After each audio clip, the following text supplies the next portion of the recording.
Nope. Thought I was gone, didn't you? That's okay, so did I. Touch nothing but the lamp! Yeah, this is trying a new lighting thing here because, it's gloomy and raining outside, so I don't actually have that light. I really should have shaved before this. After I left the theater from seeing Bohemian Rhapsody, and I somehow know less about Freddie Mercury and Queen than when I walked in. How is this even possible? Watching this movie is like listening to someone reading the Wikipedia page on Queen. It's like hearing a second-hand account of legendary people from someone who doesn't care about them. I just sat there perplexed and dumbfounded at creative decision after creative decision not work. Every milestone in their careers treated as afterthoughts. Every idea gifted to them in an instant because the screenplay said so. Always the words of my 10th grade English teacher play in my ears as I write. Say what you have to say without saying it.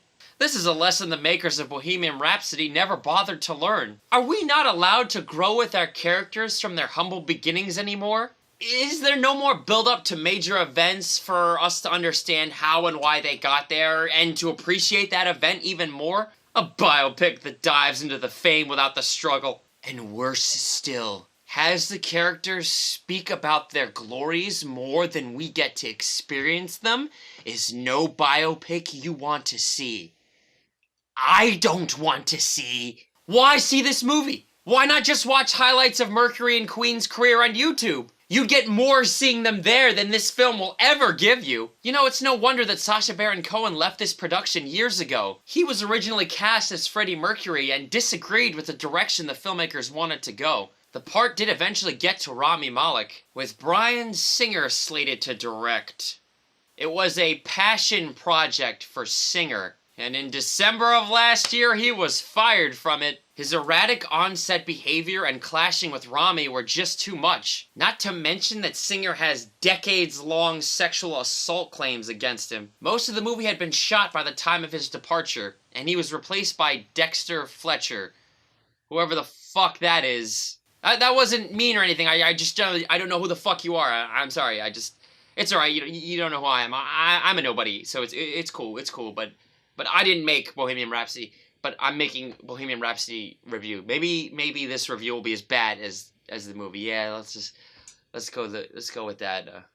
Who the fuck am I? Who the fuck am I? Now, what do I know about Freddie Mercury? Almost nothing. But I know that he was gay. Seemingly unapologetically so. And that he died of AIDS. Tell me then, what does it mean when Bryan Singer, who is also gay, treats his sexuality as an afterthought? In the movie, a young Freddie starts dating a girl he meets while at a band performance at a bar. Barely before the first act of the movie is even close to over, he proposes to her and says, "I'm exactly who I'm supposed to be." Who are you? I know nothing about this man! Who are you? And somehow he's straighter than Sting! No hint of his gayness so far. Later on, a man named Paul, who works for him once he's in Queen, approaches him sexually. He kisses him. Mercury turns him aside in rejection. "You have no idea who I am," he says, something like that, in a bizarre effort to convince him, but also us as the audience, that he is not gay. Later, Freddie eyes a male trucker in longing as he goes to a gas station bathroom. It cuts away. Nothing. In a montage later still, he exchanges glances with a man he passes in a wildly lit hallway. Sexually? What the hell is going on here? Are these the movie's best hints at his gayness? I'm serious, people. This is all you get for half the film. It's as if the movie is embarrassed for him. Or of him. Rather than him being embarrassed for himself. Do these people even like Freddie Mercury? And was Mercury even afraid of who he was? I don't fucking know, because this movie certainly didn't fucking tell me. Where is the struggle of being a famous gay man in the goddamn 70s? Surely this is an impossible thing to omit from a life such as Mercury's. And yet that's exactly what this movie does. It is only later that he becomes gay. More on that later, too. Fuck this movie. Dozens, maybe hundreds of clever moments and scenes that could have been there just aren't. And what is there instead? A watered-down highlight reel of all of Queen's best songs. And do we get insight into how they were written or inspired? Nope! No one cares what I think about Bohemian Rhapsody. You know what? Just go see it. I give up. I don't have to do this review anymore because y'all gonna go see the movie anyway. The Queen fans will eat this shit up. Every Queen fan I've encountered has liked it, so what the fuck do I know? What do I care? I'm just a stupid outsider. I don't know anything, so my opinion doesn't matter. I am free. I'm done. And finally go for that shave. Well, to wrap up, this is just an excuse for Rami Malek to act like a goofball. Like, look at this freak. Look at this goof. Hell, I could shave a better mustache than this. I got Over, Mr. Wolf. Everyone will love this movie. Everyone but me. Hell, I got into an argument with an usher who'd seen it 12 times. 12! So you know what? I don't give a fuck. Go see the movie. Nobody cares what I think. I can finally go for that shave. Fucking Queen. I can shave a better mustache than you, Mercury.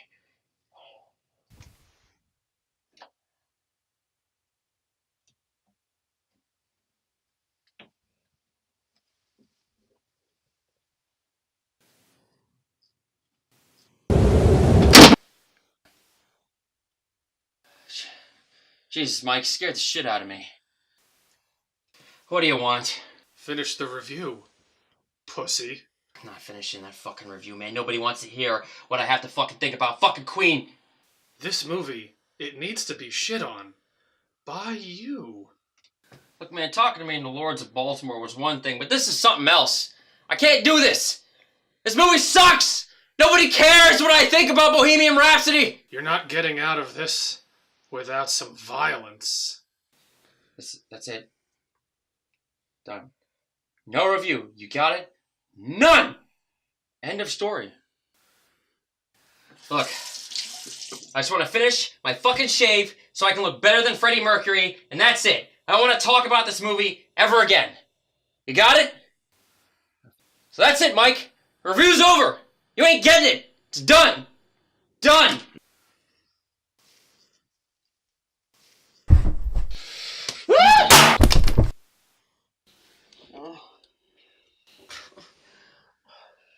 Oh, here we go. No. Dude, no! No. Finish it. No.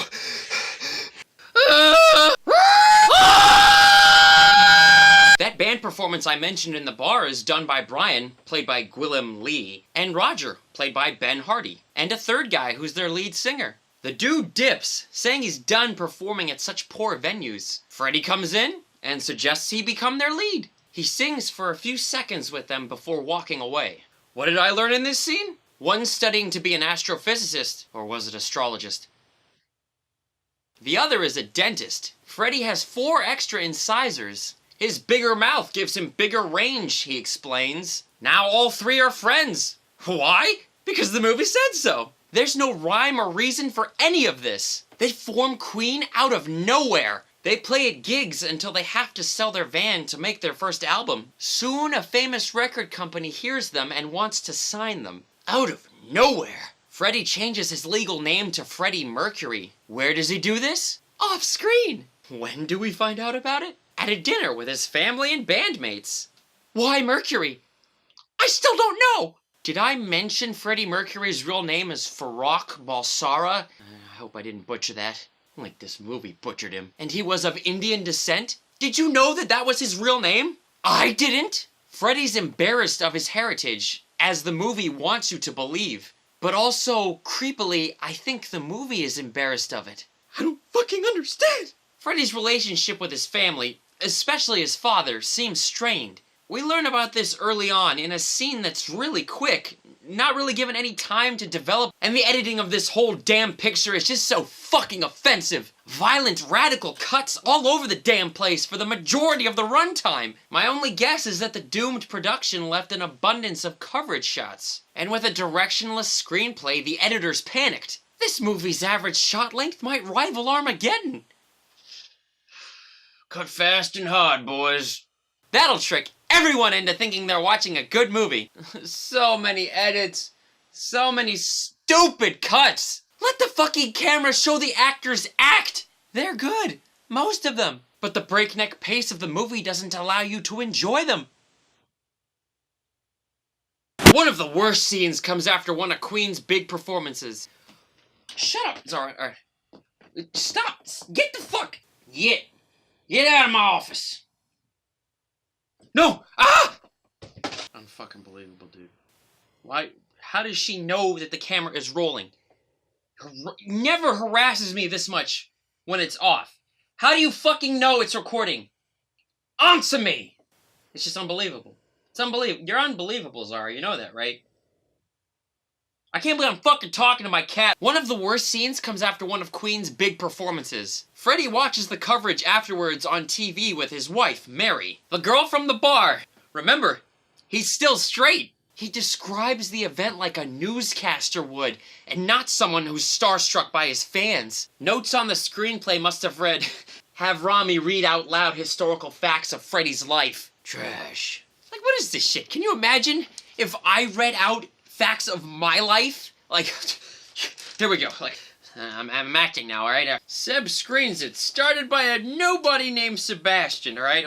What's this guy's credentials, sir? Useless degree, works at a gym. Like, I'm a nobody! He has 43 subscribers. Or was it 42? You on the edge of your seats yet? He's wearing a Donald Duck shirt.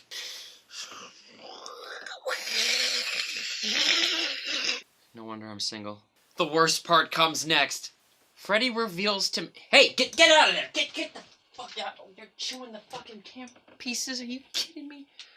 Come on, Sarah. You know, you seem like a nice cat, but really you're a piece of shit. No, really you're a piece of shit. You didn't have to do that. Fuck you. Why? I'm recording. Come here. Alright, up we go. There you go, your favorite spot. Whatever, maybe not. Freddie reveals to Mary that he thought his fans never understood his lyrics or what he was singing. Then the camera shows the TV that him and Mary are watching, and we see through the screen that the fans are singing back to Freddie in perfect unison. You know, because they know all his lines and lyrics and songs and they know it by heart. Freddie stands mouth ajar on stage. On the TV. You are fucking kidding me. What a wasted moment! I choked. Please just let me die. Who the fuck would have such an important and profound revelation told on a TV set instead of on stage during the real thing? But then comes the conversation.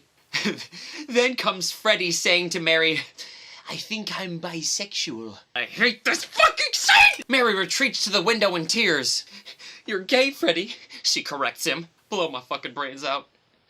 Blow my fucking brains out. She always knew. Good thing, too, because the movie sure as hell didn't. From this point on, Freddie strikes up a bizarre relationship with Paul, that guy he rejected earlier. His bandmates later referred to him as his pet.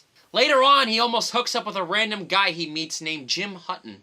Instead, they have a strangely intimate back and forth on a couch. Call me when you like yourself, Jim tells him. I don't know what's going on. I don't know what's going on. I hate this fucking scene!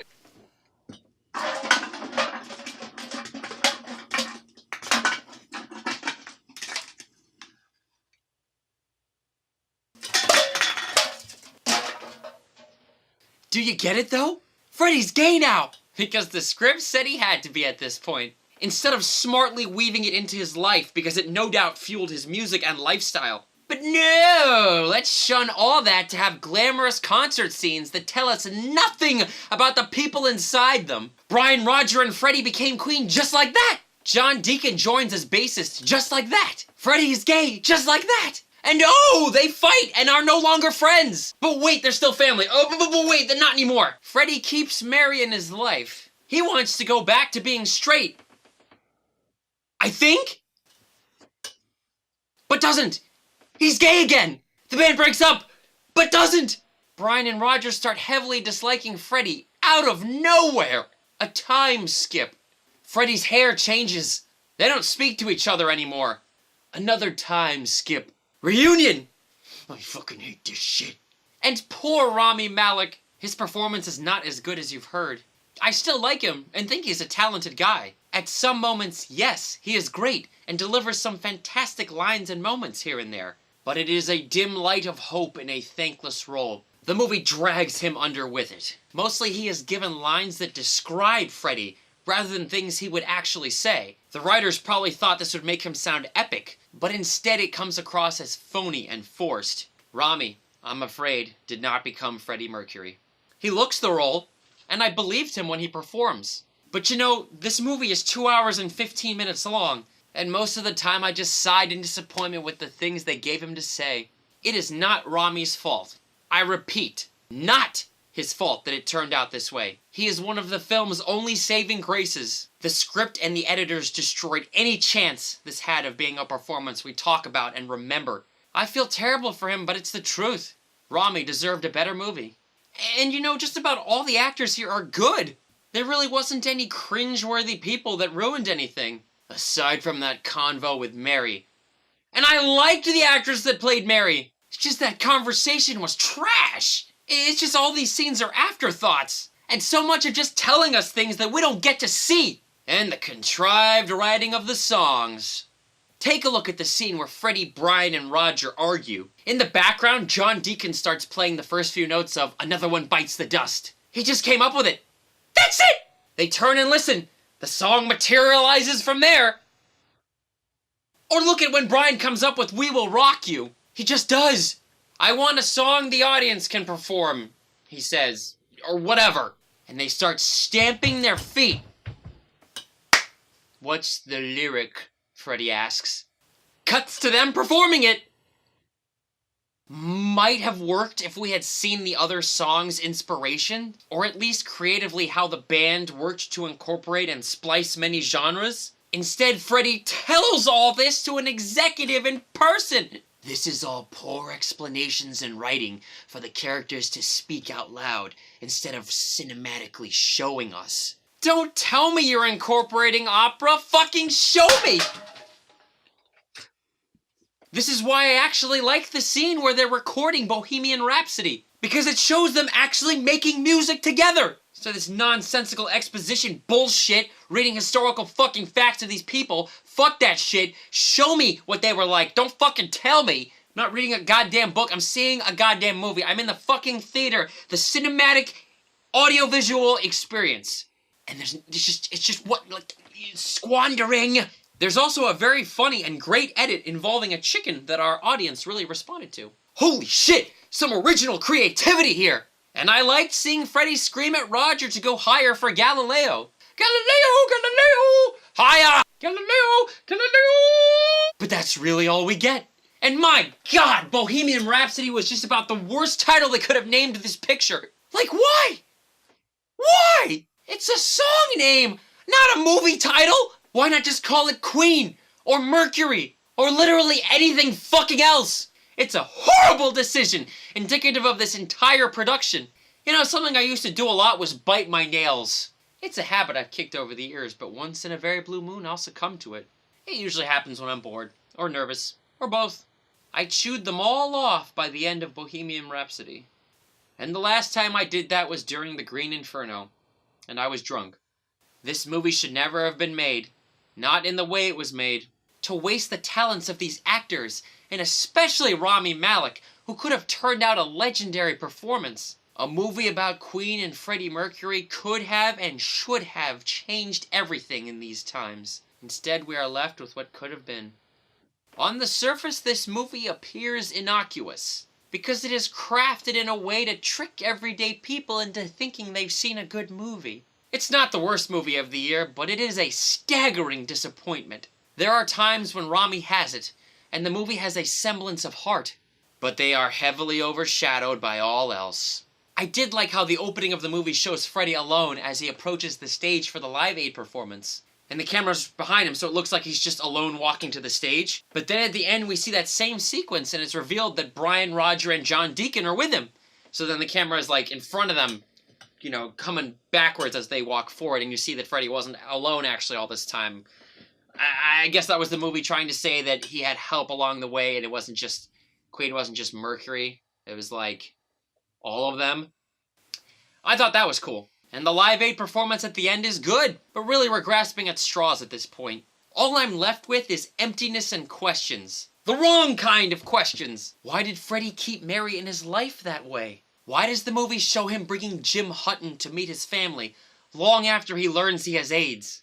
I just don't get it. I don't get any of this. I just don't get Jim Hutton. The way they set him up in the movie, I thought he was going to be the one that gave him AIDS. Just more confusion. And then he's the one he brings to his family and puts his hand on him. He's just like, I'm gay.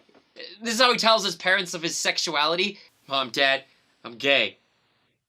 40 fucking years into his life, you know what? Which is fine, but we're 2 hours into the movie! Why? I just don't get it. And that scene with the lamps is just sad. Fuck that.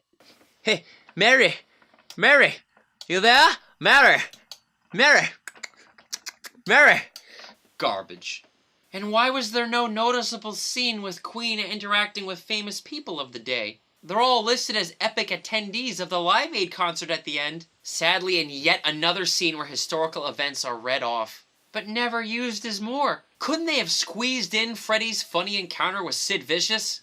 Sid came in. Sid was a moron, you know. He was an idiot. And he called into the room. Have you succeeded in bringing ballet to the masses yet? I called Sid Vicious, I called him Simon Ferocious or something, and he didn't like it at all. I said, what are you going to do about it? Just a thought. And not once did I see Rami pose like Freddy in his unforgettable stance at Wembley.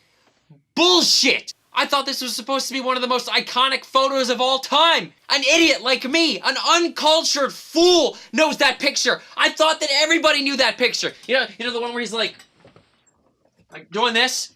When he's got his leg down and he's... Wait, hang on. Let me grab the camera. Hang on. These fucking pants. Right. Here we go. Okay. So, let's see. Is that right? Yeah. Okay. So, remember, it's that stance to Wembley. All right. So, wait, am I out of focus? All right. I think it's good. Okay. So, remember, he kind of just goes like. I'm pretty sure you've seen this photo too. All right. So it's like. His right foot's out like this, the left is back, you know, he kind of got like this epic stance, and then he leans back and he looks up to the sky, kind of like, and he goes like, oh! One day, I promise you, one day in our lifetimes, there will be a movie made about these people, and this time done right. And when that movie comes, this one will be cited as the ashes it had to rise out of. And I promise you, all our minds will be blown. I don't know when, but it'll come one day. I have to believe that. Another thing, the movie ends after the Live Aid performance. And then, after each band member walks in slow motion off screen, the shot holds on the blurred massive audience, then abruptly cuts to the credits, and makes the gigantic mistake of playing Queen's live real performance of Don't Stop Me Now. It's a mistake because here we see the real Freddie Mercury, and he is nothing like what the last 135 minutes has exposed us to. I want to learn about him! That guy in the end credits! Who the fuck was Rami Malek all this time?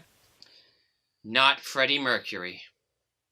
I mean, what did I learn about these people? They're goofballs and they love the coffee machine? But what do I know? I'm just an outsider. I don't know fucking what I'm talking about. I don't know anything about Queen.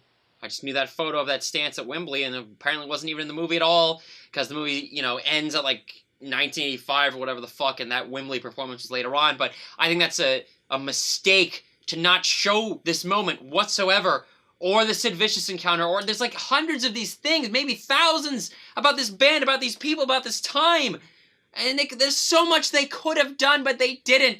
This movie isn't like the worst thing ever. It's not horrible, you know what I mean? But it's just so middle of the road that you're just like, oh, wasted potential. It's almost worse because you're not going to remember this movie. You're not! Queen fans are going to be tricked into thinking they like it because, you know, oh, my favorite Queen song's played. And it wasn't even an R rating, really. Like, I just don't even understand how you would think to tell a story like this without content that is beyond PG-13, but what the fuck do I know? And smarter people than me can point out the historical inaccuracies. Because I'm just a fucking idiot. That's what I am. Nobody. A fucking nobody.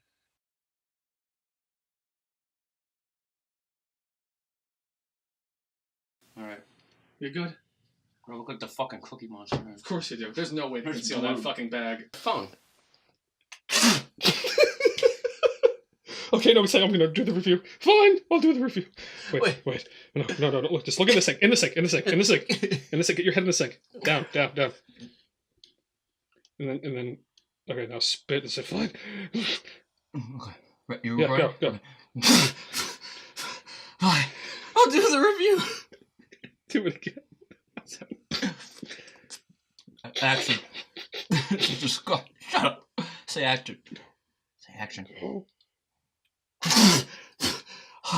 Alright. I'll finish the review. Salvage it. Record. Okay, what do you want to say? Well, first, just look intimidating. How? Hey, look at me. Wearing a Charmander. What do you want me to say? You're gonna use my name? Yeah, sure. You know, why would you know who I am? Doesn't matter. It's stupid. It doesn't matter. No, but I'm some stranger that broke into your house.